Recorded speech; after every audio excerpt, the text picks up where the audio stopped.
Hey everybody, welcome back to TechOdyssey. So today I'm here to take a look at the iPhone 12 over 6 months later. This is a long-term review. Now, I started off with the blue one. I bought the blue one when it first came out. I used that for a while. I upgraded to the 12 Pro Max, and now I'm back with the iPhone 12.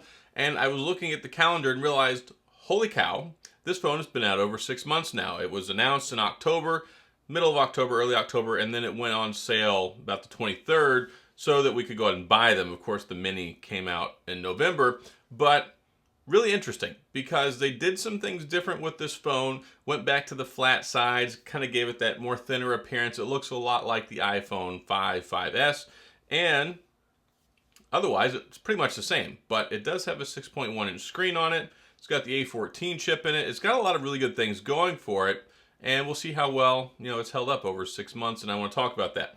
But before we get into that, I do want to say if this is your first time stopping by the channel, thank you for being here.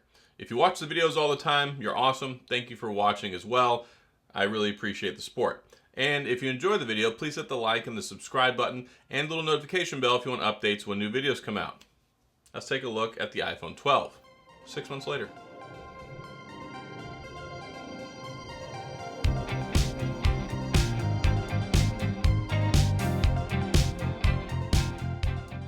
So here we have the iPhone 12. Not a lot has changed since it's come out. A couple different version updates when it comes to the software, but otherwise performance is still largely the same. All-day battery, full HD plus resolution, you got the beautiful screen, stereo speakers, A14 Bionic, 4 gigs of RAM. Not that it really matters that much when it comes to iPhone because the iOS is built from the ground up, the software, to match with the hardware. It really exploits it well and it works well together, and that's one of the great things you get and have always got when it comes to Apple versus Android. With Apple, you kind of get that customized, tailored experience where Apple builds everything from the ground up to support each other, whereas with Android it's like, here, everybody's going to use these different processors, these different platforms, these different hardware configurations, and they're all going to kind of run the same thing, but it's not really fine-tuned. So that's one of the downsides. That's one of the reasons why Android never has run as efficiently or as well or as consistently as you get with iOS. But that's just kind of an education point there. Camera setup. I mean, just like Tim Cook says, it's the best cameras we've ever put on an iPhone. It's got the two 12 megapixels on the back. It doesn't have the third one like the Pro. I don't really feel like you're missing out all that much, especially for the price difference. So with this one, you get the wide lens, or the ultra wide, 12 megapixel on the back, 12 megapixel primary. You get a 12 megapixel selfie camera on the front. You can shoot 4K at 60 frames per second on the front and the back, and that's one of the biggest things that this phone has brought to the table. It's worked really well. I shot the video with my iPhone 12 and iPhone 12 Pro Max almost exclusively for nearly a year on my channel. So if you want to know what you can get to start your own channel and you don't want to get all this crazy camera equipment stuff, you can shoot with an iPhone and do pretty much everything you need to. So it works really well. I can testify directly that the cameras on this phone are very good. It still has issues with the HDR and sometimes making you look a little yellow and orangey, and it really has a hard time with light in certain situations. But that's all the iPhones. That's the 12 Pro Max, the 11. It's just something that they haven't been able to tackle yet, and I don't know why. But as far as using the phone, if you've been using an iPhone for years, it's basically the same experience. I just got the app drawer in here now. You've got some widgets. It's still using the big notch for Face ID, which you can see up here on the top. It's not changed. It's not really diminished or gotten any smaller. We're on like the 3rd generation of this now. It's really getting kind of old in my opinion. I'd like to have my screen real estate back. I do like how secure it is though. Face ID is super secure. It works really well. Unless you're in like a pandemic environment where everybody's wearing masks and then you can't scan your face because it's super accurate and super secure. So they have made a workaround. If you have an Apple Watch, then you can use that to unlock your phone now, which I think is pretty cool, but I don't think that that isn't a fair solution. I really wish that it would like recognize your face with the mask on. I wish they would at least make an option for that. So I don't ding them a whole lot for that. It's really just a convenience factor, or I wish that there were a way that it would recognize that it can't see your face faster and switch over to the pen instead of taking as long. But either way, the phone is very secure. It works very well. It's very smooth. You still can't move apps around without having to shift all of them, which I really wish one day, like, I would really be a lot more excited about this phone if I could do things like close all my apps at once instead of one at a time, or if I could move my icons around where I want them without having to shuffle all of my icons. So there are some basic things I really wish that they would kind of tackle, but they have not. Notifications, those have improved over time. You can clear them a little bit more easily now. It's still not as nice or as convenient as Android, but if you've been using Apple for a long time, you probably don't care or don't even notice. And a lot of the things that I get frustrated about on here, you may not even know. If you've always been using an iPhone, or if you've used one for years, you may not know that Android is more customizable and you can do more with it, at face value to make it more of a tailored experience for how you want it. So iOS, very controlled, very secure, very smooth, very reliable, and that's the great things that you get with the phone, and it's no different with the iPhone 12. Now, I do enjoy this phone just as much as I enjoy any other iPhone. I like the weight. It's very, very light. It's very sleek, and I like they added this purple color. I kind of like that they skipped on the dedicated product red launch, and it's nice you can get the red version straight out of the gate when it came out. So I didn't even think that they were going to make another color, but out of left field, they come out with this purple one. Purple's my favorite color. I saw it. I thought, hey, I'm going to ditch my 12 Pro Max. I don't really need it that much anymore. I started shooting video with regular cameras and thought, hey, let me go ahead and pick this up. And it looks really nice with the Apple silicone case. So it pairs very nicely and you get the two-tone color effect here going on. It's very durable, IP68 dust and water resistance. It's got wireless charging, it's got wired charging. You do have some issues with wireless charging if you use these MagSafe like Apple official cases. If it's not a really good wireless charger, if it's one of the weaker ones and it doesn't have a good signal, it won't penetrate all the way through.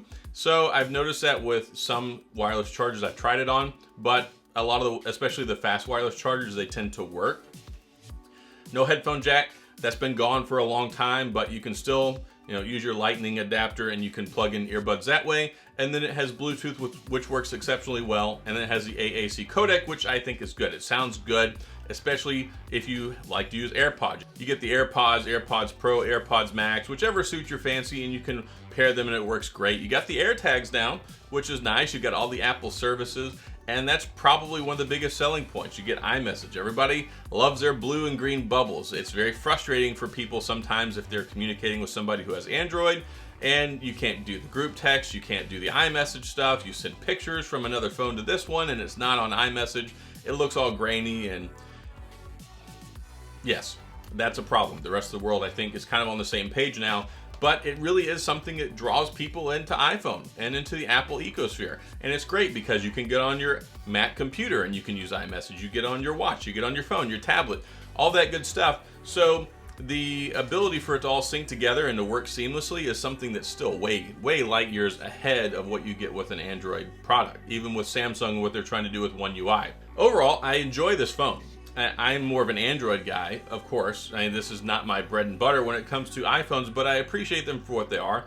I typically carry one as a secondary phone with a SIM card in it because I like to have both. I like to see what's new with iPhone. I like to see what's new with the Android world. And this is probably my most favorite iPhone to date. I like it. I wish that they would have put the fingerprint sensor in here like they did with the new iPad Air, where they built it into the power button. I thought for sure we were going to get that. That would have been huge for 2020, especially when it came around to the pandemic and everything going on, 2021. I wish that were something that we got. Unfortunately, it's not. And one of the reasons why I tend to use my Android phone is because I can use my fingerprint sensor and don't have to worry about going like this and then it not working with the face mask. But as far as the durability, the construction, the performance, everything about it, it's a really good phone. I don't really have anything negative to say about it, other than just personal preference stuff. And some people get hung up on that, I hate iPhone, I hate Android. It's whatever, folks. If you like these, go for it. If iPhone is your thing, enjoy it. If Android's your thing, enjoy it. I like to use and appreciate both. They're a little bit different and they bring different things to the table, but they still kind of do a lot of the same stuff fundamentally. So it's good on battery life. It'll get you through the day. I usually average over 6 hours of screen on time. It doesn't have a high-speed refresh rate. I'm hoping they get there with the iPhone 13, where we'll have either a 90 or 120 hertz. I think we're gonna get 120 hertz. That would be really nice. I really enjoy that in the Android world, but they gotta find a way to make it work because it really drains the battery. But battery life otherwise, I think is good, especially for the size. It's under a 3000 milliamp battery, which is just crazy to me that the way they can squeeze juice out of these things, they do a good job, a much better job than Android. But Beautiful screen, good cameras, great video quality stuff.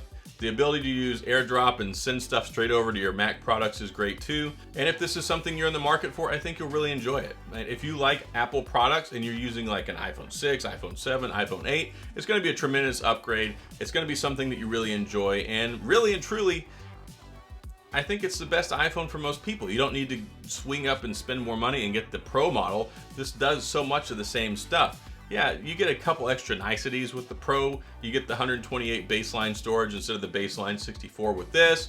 You get the third camera. You get some other little features. Very few. But otherwise, I think this is probably the most compelling iPhone yet to just for most people stick with the regular iPhone. Don't waste the money on the Pro, and you can really, really enjoy it. It's a really good phone, and I like it a lot. But that's all I've got. Held up well. 6 months later, still a solid device. Still probably, I think, the best iPhone out there for most people.